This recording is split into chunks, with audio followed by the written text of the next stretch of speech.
time Yeah. as well. Yeah. So it's good to catch up with old faces. Thank Yeah. you. Okay.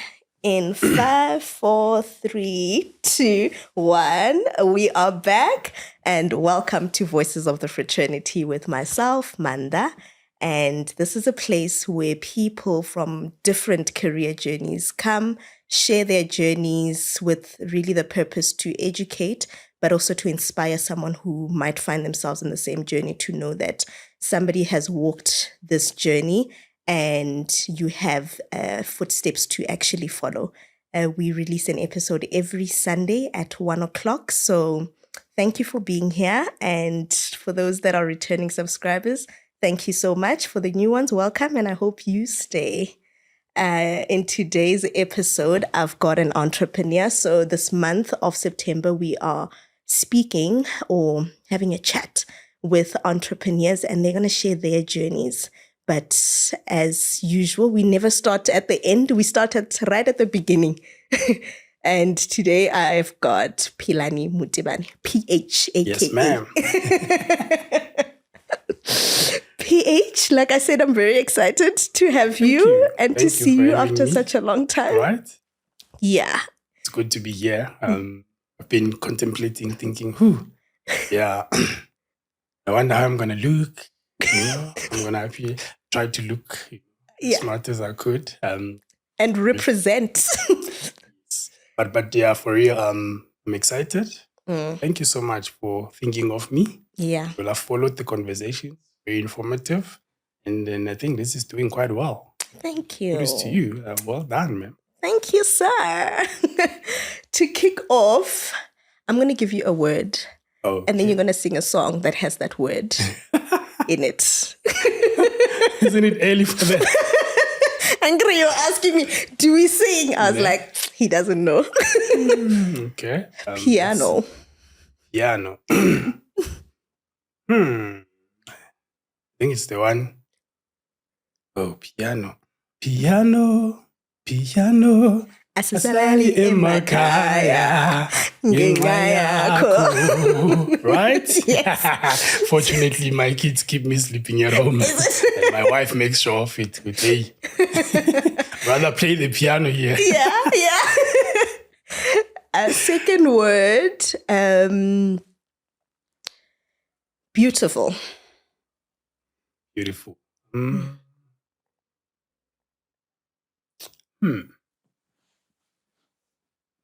What's in my playlist at the moment?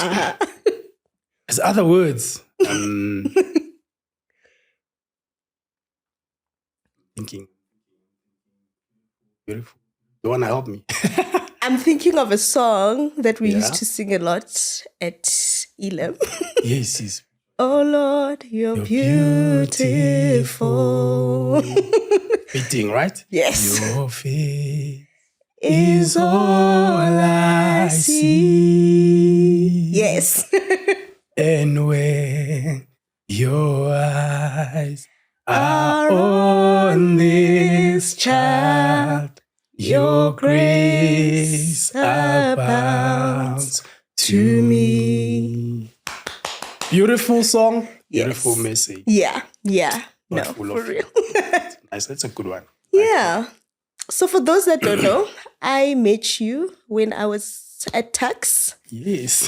Finding a church. I think I met everyone at Tux. Everyone that's still in my life. Yeah. Everyone, your entire circle comes from Duxbury Road. Yes. That's trip right there. Yeah. I was still a student, and then I found Ilimfu Gospel Church, and Remember the year? So I started 2013. So I'd say I've known you since 2013. Yeah. So you are a record time type of a person. You don't waste time. No. Some of us. I'm on mission. Then you're like, hi guys, bye. I have a mission. I'm here to get a degree. Let's get the degree. Let's move. I'm glad you got it right. Can't wait to hear your journey. Our welcome. Yeah. Overstayed our welcome. But it was beautiful thing for me. It still is to be in that environment where I meet new people. who have the same desire to come and just start their future. Yeah. Obviously coming from school, they've got different challenges, different backgrounds. To have to learn from people like that, Yeah. wherever they come from, and to share also your own challenge and share your what worked for you, what didn't work for you in that student environment. I'm grateful for that. Yeah. It's a privilege, really, have to make friends. Yeah. In that Lifelong environment. friends. Definitely. Yeah. And look at us now. Yeah. Let's go back to the beginning of PH. Where are you from? Before I get to it, do you know where that PH name comes from? I just thought Pilani and then the first two letters. That's correct. Okay. That's correct. How it came about. I remember this friend of mine in my first year. Yes. Silo. Tswana guy. Tswana Opedi, but Pretoria guy, speaking Spitori. Yeah. So he really struggled to say Pilani. No. He could only say Pilani. Like, he struggled. Like, we used to remind bro, there's P and then there's H there. Yeah. Or the I. I was like, eventually got it. Oh, so it's PH. We're like, yes. You got it. He's like, guy, can we just call you PH? Can we just? Let me just stick with that. That's how it started. Yeah. He called me PH and then... And you've been PH ever since? Yeah. I didn't even know there was DJ PH at the time. Oh, yes. I only knew about Black Coffee and the Mondays and them. Yeah. And then the Oskidos and to find that actually I'm not the only one with the same name, with that name. But that's where it started. In terms of where I'm from, yeah. So I was born in KZN, KwaZulu-Natal, just outside Pietermaritzburg. And when I say just outside, it's about 60 km. It's not just. It's not just. Yeah. So I was born there in 1982 in a village called Kwaswaimani. It's surrounded by sugarcane farms. Then we've got like a sugarcane plant where all the sugarcane is taken to. So even in my family, we have like 2 fields because the farmers can rent the land from the villagers. Yeah. Okay. So that's how we sustain. Yeah. You were renting your fields. Yes, because we've got we're blessed with land there. You can plow your own plows, but you still have space to assist others. So that's how we generate income outside of other income generating opportunities. But that's what we have a privilege of as well. And it's not a simple thing as anyone can get it. You go and apply and stuff like that. I don't know the process. I think the elders would. But I was born there. Yes, I did my primary school in KZN. And then I remember 1993. I was not yet here. I didn't want to go there. But yeah, I'm that old. 93 was my first time. Really. Okay. First. I came, I think I was in Midlands. So that was my first experience of Setback. Beautiful experience, I must say. I could only speak one language at a time, only Zulu. And then I remember stepping out of the yard because my dad said, just go play with other kids. Yeah. Because you look bored. And I opened the gate. I can't hear a thing. Sure. Like people are playing, are having so much fun, and I'm longing for that. I'm like, I should be there. Yeah. And I'm like, where do I even start? Fortunately, there was a guy, his name is Trevor. He just came to me and said, hey man, we're playing, obviously, that's Tswana, we're playing football, but don't understand the word. Like, oh, okay, you don't speak Sepedi or Setswana or Sesotho. No. Like, Umokai. And then he tells others, hey, Shaka Zulu. Did he just say that? And then everyone now is interested. And then they come Yeah. to me. They're like, hey, what's your name? And I tell them, my name is Pilani. Oh, Pilani, yeah. They know. Tswanas can't really pronounce the P and H one Yeah. very well. So P is like P to them. H doesn't exist. So yeah, that was my first experience. Of course, I integrated. They tried to reach out to me in Zulu, which really changed my life. To see that kids are like that. Really. Kids just want to get to know other kids. Yeah. Involve everyone. They don't wanna. They are taught bad behavior really, because they're not born with it. Yeah. So they reach out to me and they just wanted to engage me, and it was interesting that they didn't say, when you are Zulu, we don't want to speak play. to you. You understand? They were just, hey, come and join us. Yeah. And as they were, it took me really 6 months Okay. to learn Sisotho. Yeah. In Soweto, yes, we largely speak Sisotho, but it's a mixture of Tswana, because there are Tswana people, there are Pedi people. So in the Sisotho language, you just spoil every word. So I didn't know what was what. I would just speak whatever they were saying. Yeah. So I learned in 6 months I could speak and hold a conversation. So then I was there for a year. Okay. In fact, I studied Sepedi. Because like at school? Yes. Okay. So I was in grade 3. Yeah. So I enrolled in a primary school in Meadowlands. And then they didn't have Zulu there. Hey, choose Sesotho Sepedi. And my dad is Pedi. Okay. Okay. Then I learned Sepedi that year. In fact, I did so well that I was in the top 10. Oh, wow. In the language.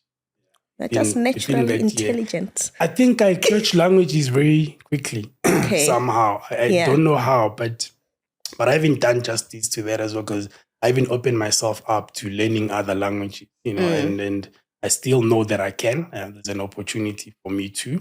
Then after that year, I think my grandmother missed me so much. I went to visit in KZN. What was the reason for initially moving coming this side? Yeah. So my biological dad is Zulu from KZN. Okay. I never married my mom. Sure. Then my mom married my stepdad, who's Pedi. Okay. From Limpopo, but stayed in Meadowlands.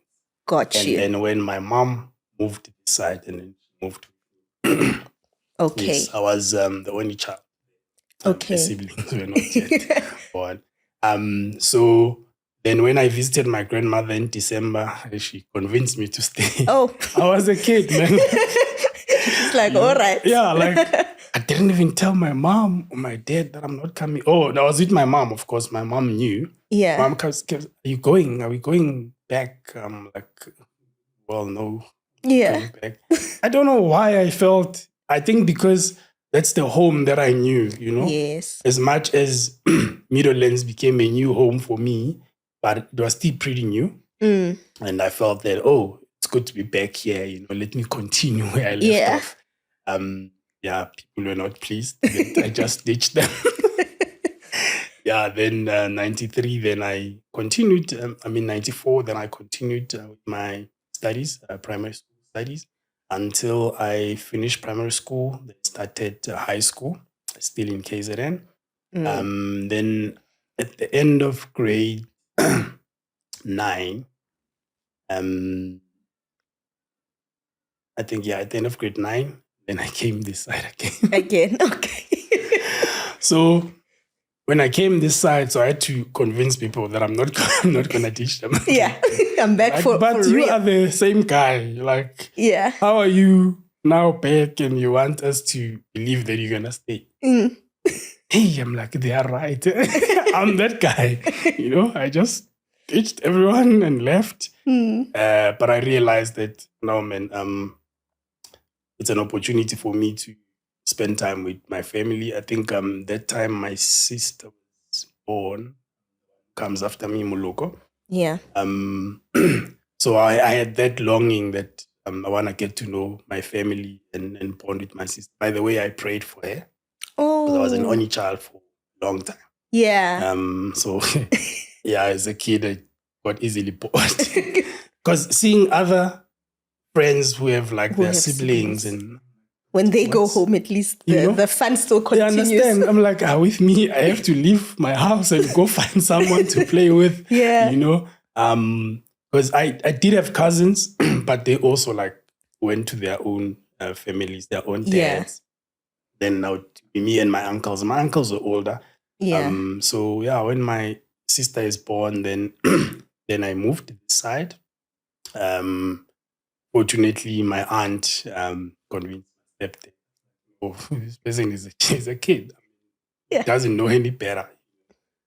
If someone older tell them otherwise, they like most likely to believe them. Yeah. But she had a chat with me and said, look, stay this side. And so it'll be better for you because you're with your family and also you get better opportunities in education wise. She had a point. Yeah. Then I stayed. Then I did grade 9, Midlands, and then I moved to Kagiso with my aunt. Okay. Yeah, and my cousin. Then that was from 98. I completed Yeah. all of my high school. Then I would go visit KZN, but I knew I had to come back.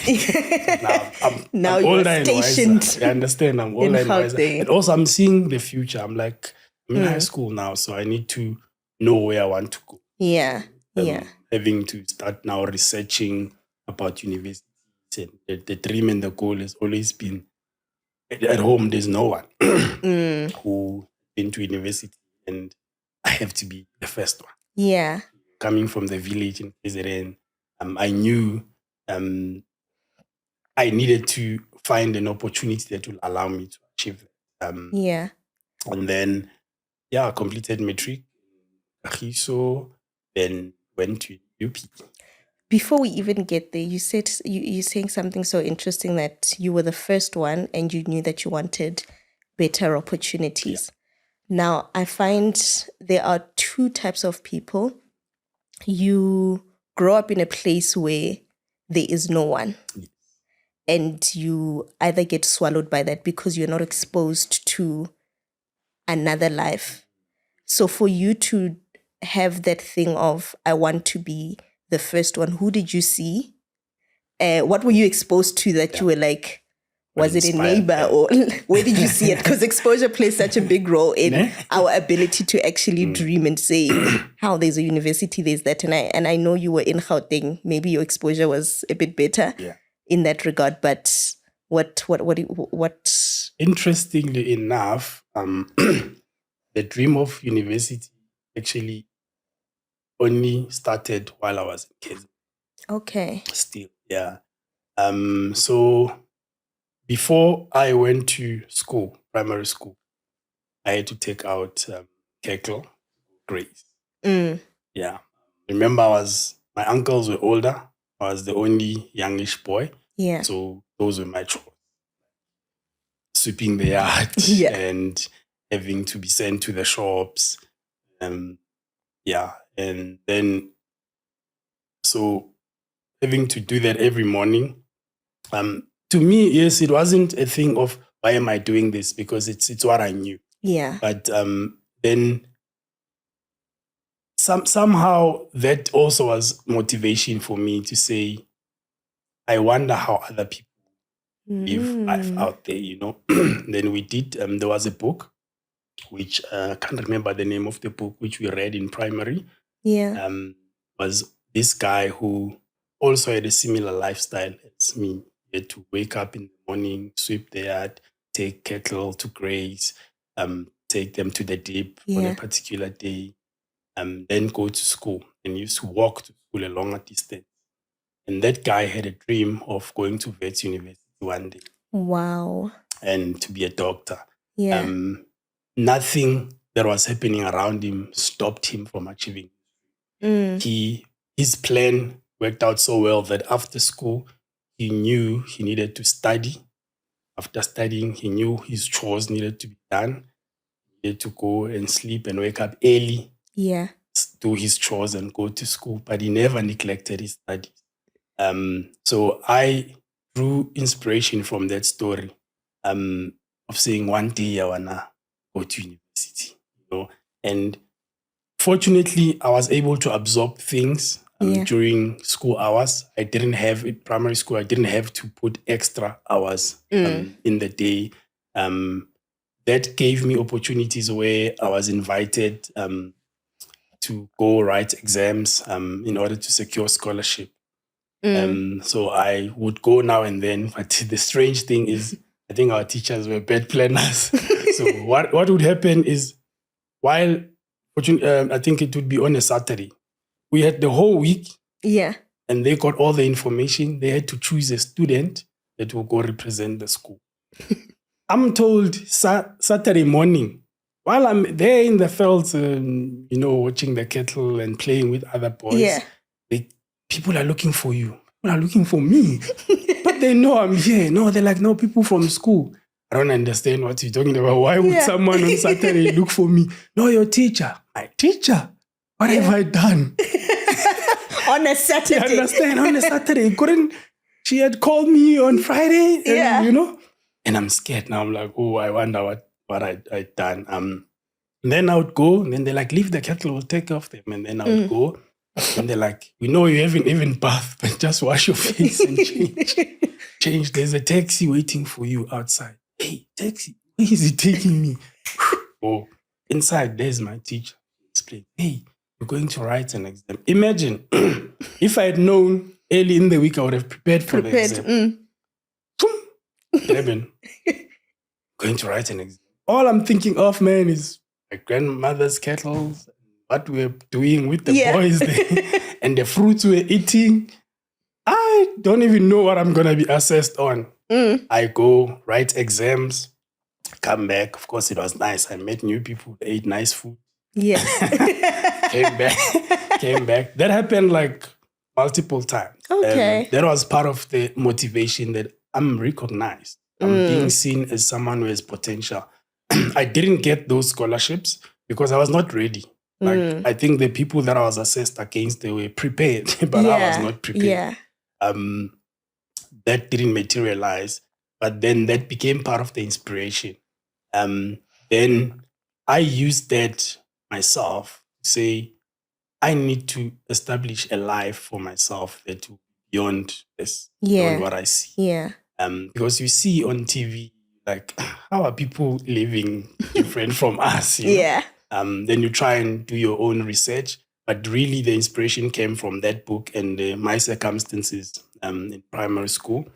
And then when I was here, like you said, coming to Gauteng, then you learn more. There are people who would come to the school to tell us about these opportunities.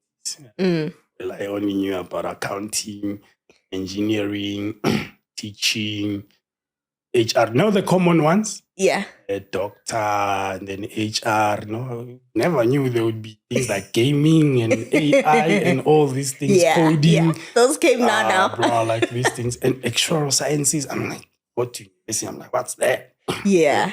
Yeah. Pure investment and whatnot. Economist. Really? Okay. So, then I've always wanted to be an accountant. Those stories motivated me. I really focused on accounting. I did really well in accounting in high school. Yeah. And my teacher was very supportive. Helped me to really grasp and understand the concept. And then I was able to get the right grades to make it to university. So you make it to tax. Yes. Was that your first choice, not Wits from the book? Yes, actually. So I knew about Wits from the book. Yeah. So now, but I knew about Wits largely because of the degree that a gentleman wanted to study. He wanted to be a doctor. And I don't think I never thought. Like, that wasn't me. Doctor. Oh, okay. But you're right. I didn't know about tax so much until, of course, then we went for like or university visit stuff from the school. Yeah. Then I saw tax. Comparing to, funny enough, I did my matric extra lessons at Star Okay. Schools. Yes. So I got a sponsor from Shell. There was a partnership, Hardcore and Shell. They identified students from the township who were doing really well to go now and get extra lessons at Birds so that they get good grades in their matric. Yes. So I was part of that group. Every Saturday I would attend at Birds, who were taught by the late Mr. Smith at the Mets guy. Yes, yes. And Jeanette. Okay. Jeanette, the English. Yeah, I think that was a privilege. I really used that opportunity and took it and ran with it. Yeah, Man, where am I going to get such an opportunity? Because I've missed out on those scholarships. So let me run with this one. So that helped me a lot and to get good grades. Then while I was at Words, I must say, Words for me was a bit weird. It's a brilliant university, but I didn't like the fact that it's in the shade, like, downtown Joburg. Like, you can hardly see the sun. Like, you have to go to a particular area, like by the lawn or by the cafeteria to get, sunlight. Like, it was cold in the classes. I was like, no, this is weird for me. Like, love sun. I just want to see the sun. When I went to Tax, it's open place and there's sun shining from every angle. You're actually right. You understand? Can you see? I can see the two. For me, I was like, I don't know in my mind what happened. I think I then disassociated with words. And it's a small thing. It had nothing to do with academics because words I knew. Wherever you heard someone who's done well, they go to words. Even from KZN, a lot of people had gone to words because Tax was not popular. But I fell in love with Tax when I went there. And the admin building, as you walk in there, that glass building, it speaks to you. Ne? It does. And of course, there was a lot of balloongu there, a lot of ITs. And I'm like, okay, so I'm gonna in the mix now. Starting gonna be with the other people, the elite. The elite. Because they're advanced. I'm like, advanced is a lot of us. Clever blacks, a lot of them. But I'm like, let me try this. Try something new. It was, look, I always, because coming from the village, you're always envious of people that went to multiracial schools. So I always wanted that as well, I guess, in me, to be quite honest. And when I saw the environment at UP, I was like, it's an opportunity for me to associate and learn from other cultures as well. My English was bad. Is it? Like, when I got to Tax first year, sure. Can't believe me, ne? I can't. Because at that point you are coming from Kagiso, not from KZN. So the problem, what caused that is, so in KZN, I must say, they tried to make us learn how to speak English. But I mean, all of us in class, it's like Zulu people. Yes. There's no Lihua, there's no Indian, or there's no colored person. It's just all black guys. Sure. After the lesson, even during the English lesson, we speak Zulu. We read English, yes, but we can't hold a conversation.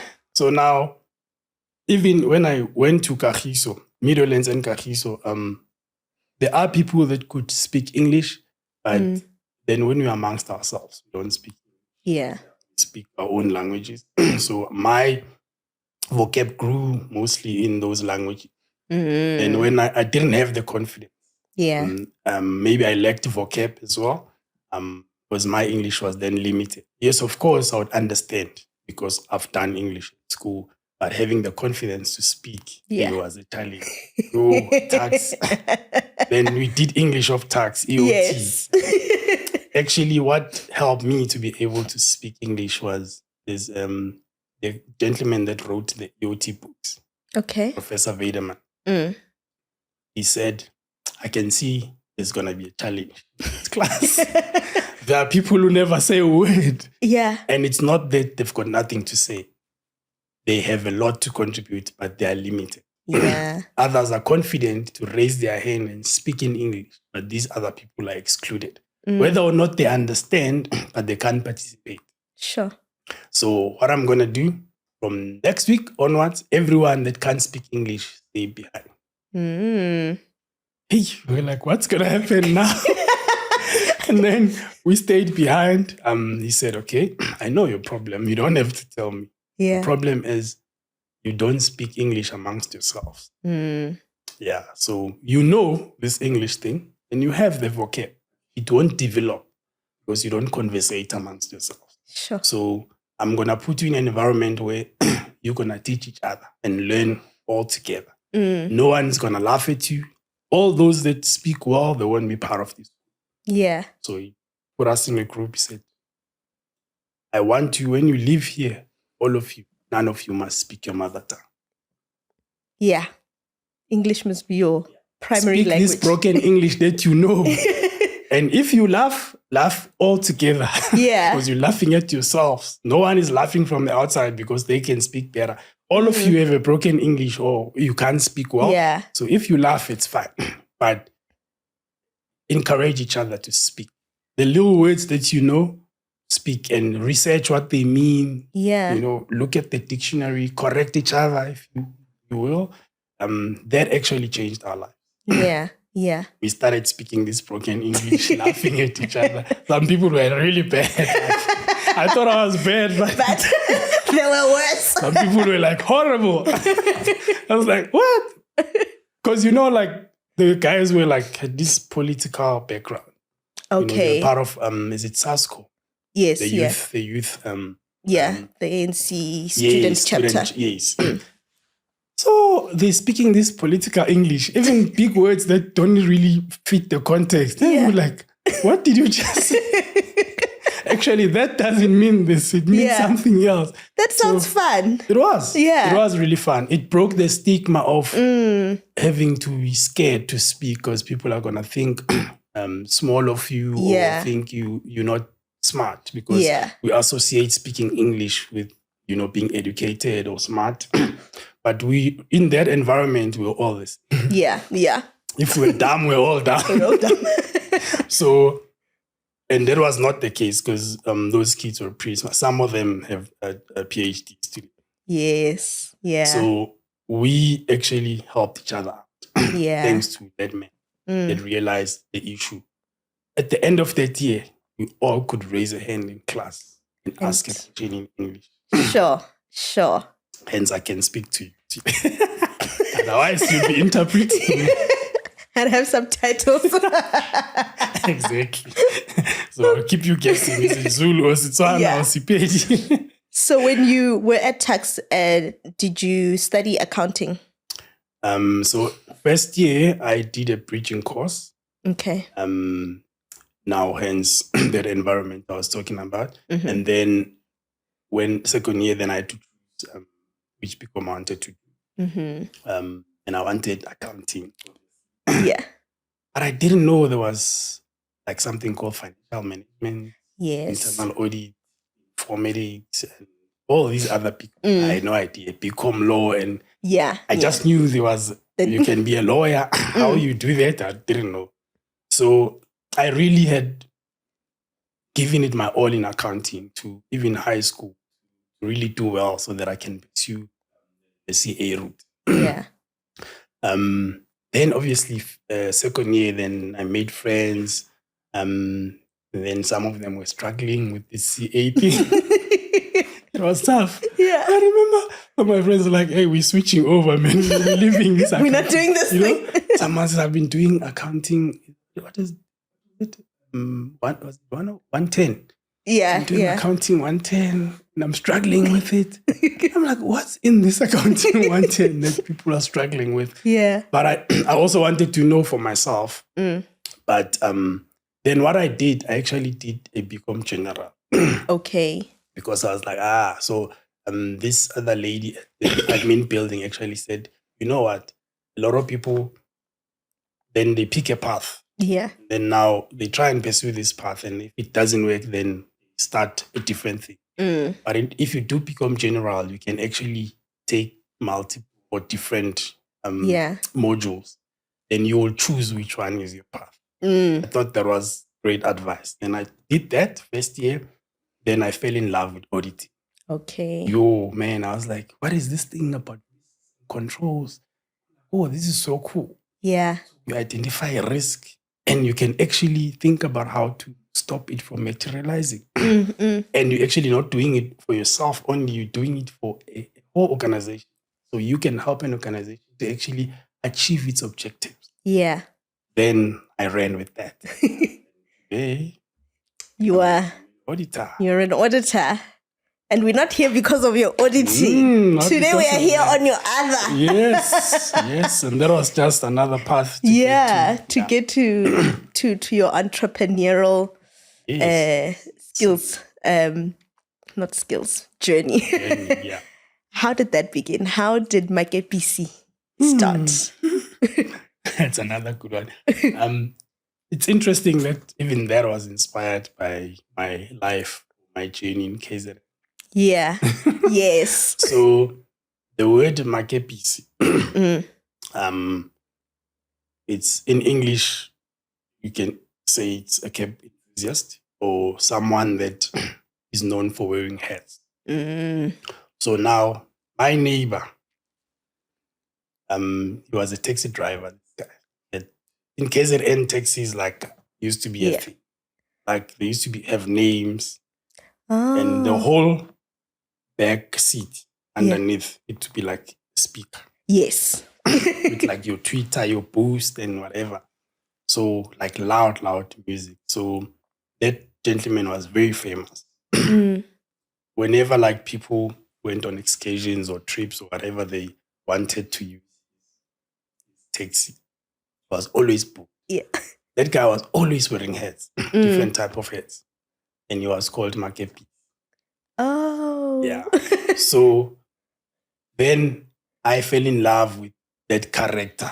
Yeah. Not the taxi and the popularity, but wearing hats. Yeah, the guy in hats. Yes. And well, the hats that I had was the normal beanies that get, the free ones, the caps. Yeah. So in KZN, like the companies like Coca-Cola, Omo, they would come and promote their products. Then they will give out the caps. So I owned those caps. Coca-Cola caps. So I was always wearing those. Even though I would have loved a better cap and the ones that guy could wear, but I couldn't afford those. So that's the background behind Makepisi, and then I became Makepisi myself. Yourself. So really that's the inspiration. And now when was COVID? 2020. 2020. Yeah. That was the first variant, ne? Yeah. That one missed me. Okay. Then the one after that, that one got me. Okay. That one got me. You were isolated and things.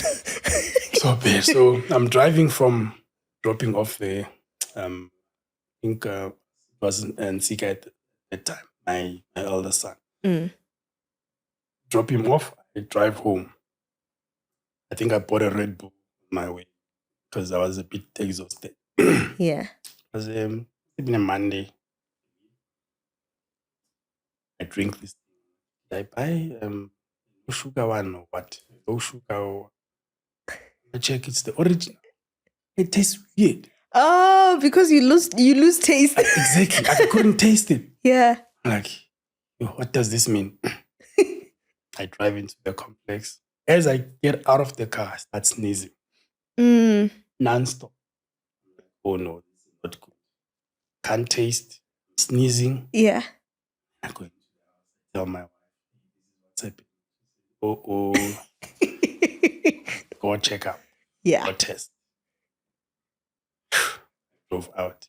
At that time there were the tents. You could go and test for free most. Yeah. I went to midstream. Drove in there. There was a long queue.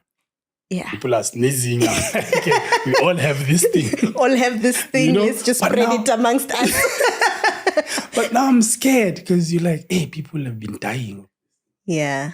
Like, the longer I stay in this car, is it good for me or not?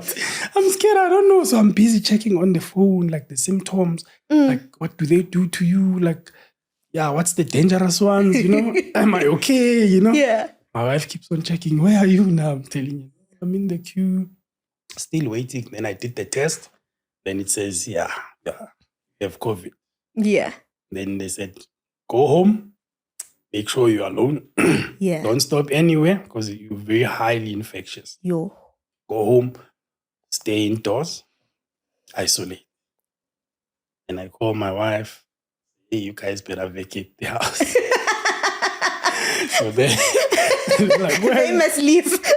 where are we gonna go? I need to stay somewhere. Yeah. Limpopo is too far because everyone was being taken there because it's warm there. Yeah. This thing can get out of your system quicker. I'm like, hey, you guys go. They're like, we're gonna go to midstream to my sister-in-law's house. Okay. And then they went there, then I went home, stayed there by myself, and my wife was so worried. What's gonna happen? But I obviously collected medication. Yeah. So I was taking meds. First day, really, it was just the symptoms, not feeling anything. Till the next day. That thing, I think it attacks your weakness in the body. My eyes burning. Eish. Because me and you. Yeah. So my eyes were burning. Then throat, itchy, my body, my joints, very sore. I'm like, I can't do anything. Just rest. But I need to eat. Yeah. Take me. Fortunately, Pastor Landman, that guy. Yeah, I don't know how it is. He came. Hey man, here's the fruits. He brought orange. How are you? You can see me there. Hey, I'm in pain there. I'm like, hey, this thing is hectic. Tough. But obviously I didn't know what to expect. But he was there to encourage me, and my wife will come now and then, but they will stand outside. Yeah. Until my wife decided to come in. I don't know. Really? She was just like, I think on the third day. I die. Got it. She just wanted to empathize with me. Like, man, you're not alone in this. We're in this together. We made a vow. Yes. So yeah, in sickness and in health. Yeah, that's what it is. Let's get into the sickness. Somehow I must ask you, did you do that intentionally to get the thing so that you could be with me in the house? So she got it, but she also went to isolate now because hers was in the early stages. I was already in advance, so she went to isolate in a room midstream herself. Then while I was alone at home, I think pay month came, pay day came. The companies were struggling because people were not. You remember, production was going down. We got a letter at work that going to be paid full salary. Sure. Especially people that are not working underground, because I work for a mine. You work for a mine, okay. So support service will prioritize people that break the rock underground. That is production. You support production, but you're not the main. You're not the main. We can do without you. Just be happy that we still. You're not an essential worker. You're not an essential worker. You remember the issue with that? Yes. Actually. It was an interesting time. COVID, people were scared. And then when I got that letter, I realized, okay, times are hard. People are losing jobs. And now how am I going to be able to afford my bills and the house, the car, and the school for kids? Yeah. With half of my salary. Sure. Knowing that, okay, they promised they're going to pay us at a later stage when production picks up. Because everyone thought COVID was one thing. Just. Then it's going away, then we're going to be fine. Then I was like, man, started thinking. Then the thought of, start something. Started business. I kept on writing, what could I do? That's where Makepisi was born, actually. Sure. COVID. Yeah. In the most devastating time in the world. People didn't know what was the future going to be like. I also thought, no, I need secondary income. Yeah. Then I kept writing. I then registered a company. I was like, I have to start something. Yeah. Registered a company. I was like, that's what comes to mind. That's who I am. Yeah. That's what I like. Passion that I have. Even though I never won the nicest cap. In fact, the nicest cap I bought for myself, the first cap I bought, besides the Coca-Cola ones that I was wearing, I bought it at Markham. Okay. When I was at university, I worked at Markham's at a particular point in time. I bought myself a nice yellow cap. That the one I could afford. Yeah. I would have wanted better ones. When you watch the music videos, the American videos, the Boys to Men, they have like these fancy, nice cap, new era caps. I would have loved something like that, but couldn't afford. I bought myself that yellow cap. I wore it religiously every day on campus, in class. Remember this one time sitting, I wasn't paying attention. Yeah. I put the cap like this. The lecturer knew us by name. I actually fell asleep. Hi, Bo. The lecturer called my name. I heard my name. Yes, ma'am. Like, what's the answer? I'm like, the answer? Sorry, ma'am, could you repeat the question? Yeah. And then she's like, the reason I asked you because you were not paying attention. Yeah. She didn't see that I was sleeping thanks to that cap. So yeah, I wore that cap religiously. Then obviously I then wanted to have nicest caps and in my head at that time it was just caps. Obviously defining the brand, registering it, I had to come up with this thing. So I did my own research to start a company, to start a brand, referring to your Nikes and your Adidas, which are the popular brands we know. You have to sort of file for register the trademark. Yes. Then I said, how do you? Yeah. Went on to sites, searched how you design trademark and logos and stuff like that. Did that on my own. Then registered that. Yeah. Then it was the birth of the company.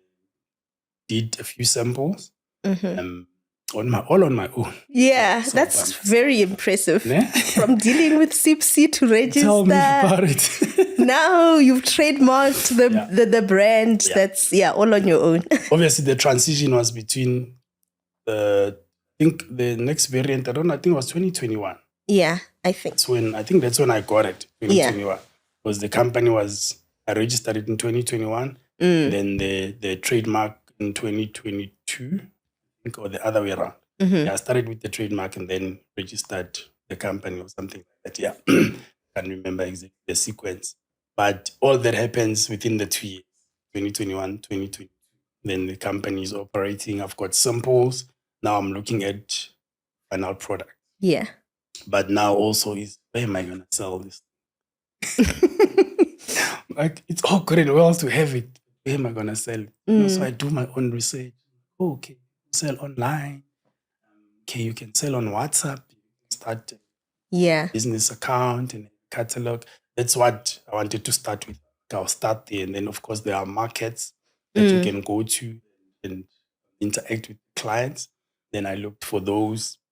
So that was basically the birth of the company. Yeah. And advertise. I did a survey on the items I already had. Like I sent it around to see what would people like. What kind of shirts would they buy. At that time, I think the way the likes of Batu and Clip already operating as well. Of course, there's Keep and back in the days, Lokshin culture. Them up. How did they start? What they were selling. See some guys, they say they're selling at the back of their car. Like, okay, so I have to drive to the robot somewhere. And be that guy. I've seen people selling by the robots tomato and whatnot, but I've never seen shoes or caps or anything. I'm like, okay, I have to do that, but I have to go to where people are. Sell the brand, to market the brand. That was obviously the start. Having to learn from what the other guys did. But with me, everyone then started a shoe brand in South Africa. It became a thing. Yeah. 2, then 3, then there was Mswenko or something. And then there's other guys, this and these sneakers, this and this footwear. Yeah. Then it became a thing. But I'm like, the market, guys, can only cater for so many people. Then I was like, let me start from head to toe. Sure. So that is my journey, starting from head, going all the way. Sure. I'm halfway here. Yeah. As you can see. So, guys, I am wearing the sporty. Yes, ma'am. We've got the cap in the camera there. We've got another cap here. One there, yeah. We've got another cap here. Yeah. And we've got a ndori, a beanie. Very nice beanie. What else do you have? We recently... And shirts. Yeah, you wearing a shirt? Yes. So it's the hats, different types of hats. There's even the sun hats. Okay. We call them bush hats or something. So those we ran out. We still need to get more stock in various colors as well. And then got the t-shirts, different colors, and we're going to introduce new t-shirts this summer. Nice colors. Yes. People watch the space. It's going to be on our website, Makepisi Headwear.com. That's our online store. Then we recently introduced the cardigan. Yes. Can you take it out? Yeah. I think that's when the idea came for me to invite you. When I saw this cardigan, I was like, so actually, you're the right person. Which camera? You can use this camera. So that's the cardigan. That's what it looks like. And it's got the Makepisi. Yeah. That's us. Yeah.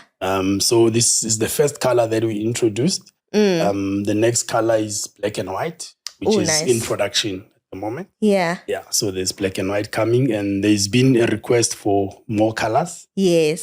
So in the next winter, we'll definitely cater for more colors. That's amazing. And there will be more than just the cardigan as well. Yeah. In next winter. So the idea is growing bigger and bigger.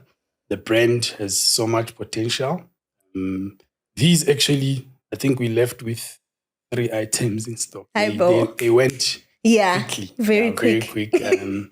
So we forced to go back into production to get more. Yeah. Which is really amazing and very encouraging that it is. When you bring something out, people really appreciate it. So yeah, we now t-shirts, cardigans, Sure.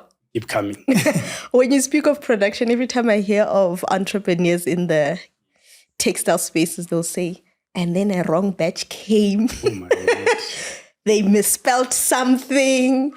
The knitting was this and that. Have you had that experience of things went to production, they came back and you were like, no?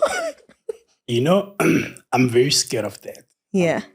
The reason I think I'm scared of it is because I have limited resources. So you get people that really have the financial resources to order in large quantity, to really do a variety of colors and variety of products. Yeah. But we still a growing brand. We don't have financial support. We do everything ourselves. Yeah. Myself, my business partners, is my wife, close friend Tulari. Oh yes, I know Tulari. So the 3 of us run the business. So we contribute capital from ourselves. Yeah. So we really try by all means to make sure we go for the right product and we get nitty-gritty details and make sure everything is confirmed before production. Yeah. So even specifically for this to come out, the colors were different. So we tried different, because when you design something, may look proper and nice, but the production may be different from what you design. So you need to make sure the manufacturers understand and they have the right color. So I go physically to the manufacturer. And that's the kind of service I appreciate. You know, that I can deal with you online, but let's have a meeting. Yeah. Let's sit down. Let's discuss the specifications of what you want and how you want it. Do a mock for me if you need to do a mock so that I can see how it's going to come out. And fortunately, most of my suppliers, they're always willing to do samples. So they do samples for us. Then we can say, yes, we are happy. Then let's go to production. Which unfortunately, it takes longer to get your product. Because you're not the only one they're making products for. There's other suppliers. But I'm privileged to have people that are willing to meet us halfway to give us that kind of a service. And because of that, I always make sure that I get things right. Of course, within a batch, for example, caps, when it comes, there would be one or two which are defective. And those obviously you can't sell. You obviously inform the supplier, say, okay, everything is good except these items. Then the supplier will say, okay, this is how we treat those, whether we'll discount those for you or in the next production, we'll take those into account. Because mostly things like those embroidery you can't fix. And we want to make sure that we sell professional product. If you look at our caps, it's premium caps. It is. Yeah. So a lot of people actually, now that we're talking caps, people don't wear caps, or some people don't wear caps because they're uncomfortable. So the challenge you always pose to people is take a cap, put it on. It changes their perspective. About caps. This is not a Coca-Cola or more. You understand? It's not a promo cap. Yeah. It's a proper premium cap. Yes. And some of the best brands actually sell premium caps, and that's the quality that we provide. Yes. And when you put it on, you can feel the comfort. Even around your head, it's got an inner sweatband that is comfortable for your hairline, for the ladies. Yes. You know? And our caps, we call them fitted caps. It goes with the shape of your head. You put it on. It will form. So I've got a friend of mine who never wore caps. Today he's got 9 of our caps. Whenever we release a new cap, he wants He's it. like... he was actually not happy with me that I didn't tell him I've got beanies, I've got the sun hats or the bucket hats. But yeah, so we try and avoid things that are going to waste our resources, or we're going to be found now to have wasted money, and now because we have limited resources. So we pay very much attention to getting the right stock from the right people. But there are instances where 1 or 2 are defective, and then those obviously put them aside. Okay. In wrapping up, 2 quick questions. What's been your biggest highlight with Makepisi, and what's been your low light with Makepisi? Now that you asked me. Look, I think the biggest highlight is to see... Okay, let me start by saying it's one thing to have an idea. It's another thing to see your idea becoming something tangible. Becoming implemented. You have to see my idea being rolled out and becoming a product that is tangible, that appeals to people, that people can actually buy into. And they love it. Because when you come up with a brand or a product, it's not about selling the first cap that matters. It's about, can the customer come back for the second item? You must always have that in mind. You can sell the first item, but how are they going to feel after the first item? So you must always think about that. Can they come back? So I've found that to be true.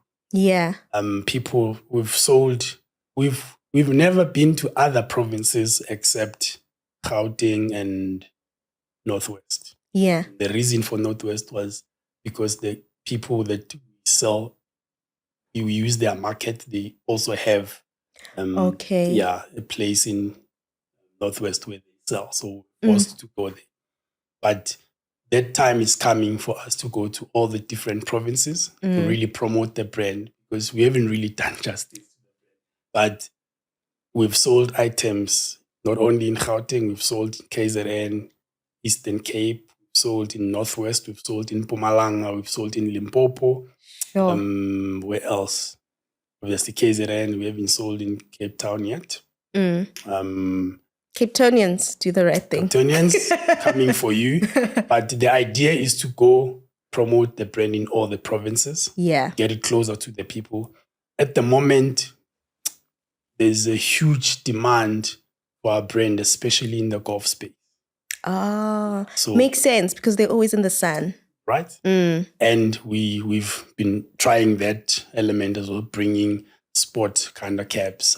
Yeah. So even the a demand nice is golf shirt, PH. It's in the pipeline. Ne? Yeah, In the I can pipeline. see it. And people feel aligned to what the message we're carrying with our brand.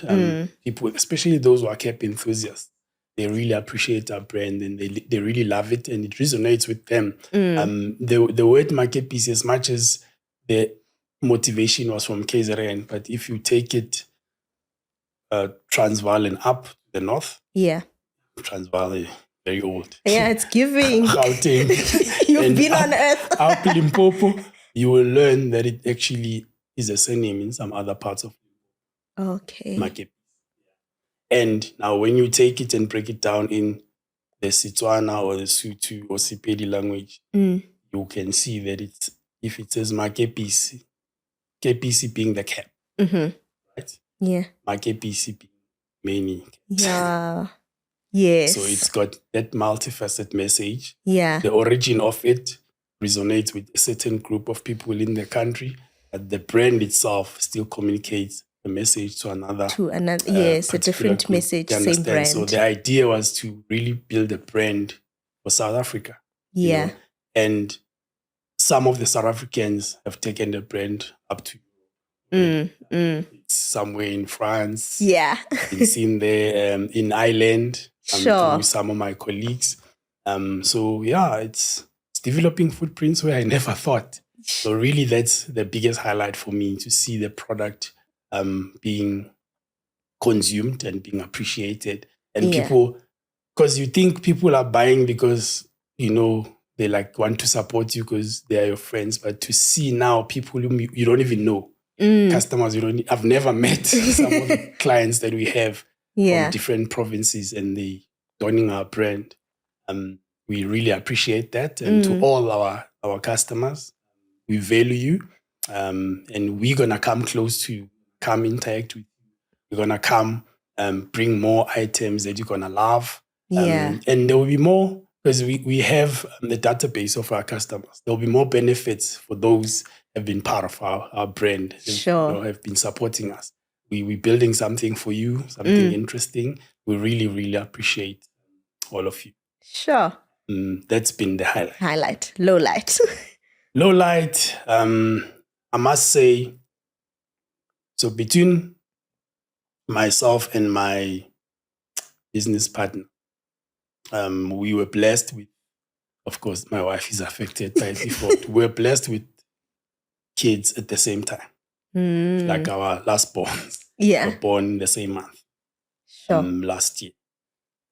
And at that time, our brand was really moving. We were pushing it. The appeal was amazing. We were working with celebrities. You've seen some of them. Yes, I have. We were coming up with nice big campaigns that we wanted to do. Then we were blessed with the young ones. Yeah. And then our focus sort of moved away from that part of our lives, and we had to spread ourselves now amongst being available at home and also nurturing the business, which is something we're learning that, as an entrepreneur, the business should not depend on you. The business should continue Even without you. You should be Yes. able, in the words of Vusi Tembegwayo, you should be able away for 30 days. And your business should continue. Sure. That way, then you would know you're an entrepreneur. Otherwise, you are self-employed. All right. So I've been looking at that, and going forward, we're going to be creating more job opportunities. We're going to be hiring people who will assist us in taking the brand forward so that we are able to focus on the strategic part of the business. I think the low light has been now having the brand dependent on us. Yes. Then it loses momentum. So we must allow it to breathe and continue beyond just availability. Yeah. Okay. No. Sir, thank you so much for coming. We've run out of time. But can't you continue for another hour? I know. I know. Man, this has been amazing. No, it has. I've really enjoyed this chat.